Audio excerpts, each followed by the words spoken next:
మహాభారతం అనేది శాశ్వత ధర్మం, న్యాయం, సాహసం మరియు జీవనగాథ.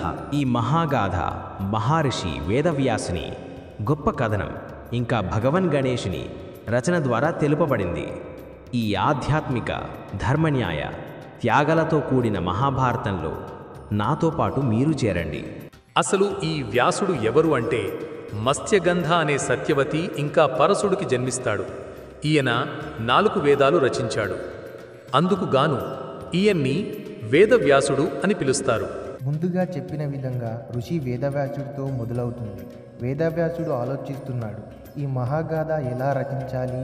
ఈ సంకట స్థితిలో వేదవ్యాసుడు బ్రహ్మదేవుడిని సహాయం కోరగా బ్రహ్మదేవుడు ప్రత్యక్షమై వేదవ్యాసుడిని ఏమిటి అని అడగగా వ్యాసుడు, నేను త్యాగం, ధర్మం, అధర్మ, న్యాయ, అన్యాయాలతో కూడిన మహాభారత గాథను రచించాలనుకుంటున్నాను. దీనికి నేను చెప్పే సాంస్కృతిక పద్యాలను అర్థం చేసుకొని ఆగకుండా రాయగలిగే సమర్థుడు కావాలి అని అనగా బ్రహ్మదేవుడు, ఈ మహాగాథను రచించగలిగిన ఒకే వ్యక్తి భగవాన్ గణేశుడు ఒక్కడే అని బదులిస్తాడు. దాంతో వ్యాసుడు బ్రహ్మకి నమస్కరించి గణేశుడు వద్దకు బయలుదేరుతాడు. గణేశుడు వ్యాసుడి రాకను గమనించి స్వాగతం చెబుతాడు.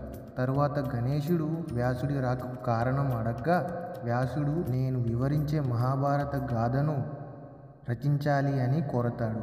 గణేశుడు సరే అని, నేను రచిస్తాను, కానీ మొదలు అయిన తర్వాత మీరు చెప్పడం ఆపకూడదు అంటాడు. దానికి వ్యాసుడు అంగీకరించి వ్యాసుడు ఒక షరతు పెడతాడు, నేను చెప్పడం మొదలుపెట్టిన తర్వాత మీరు ఆపకుండా రాయాలి అని. గణేశుడు సరే అని, నేను రచించడానికి సిద్ధమంటాడు. అలా వ్యాసుడు వర్ణిస్తుంటే గణేశుడు రచించడం జరిగింది. And that's it for the video today. We'll meet you in next video. Subscribe to the channel to get more interesting videos. Thanks for watching.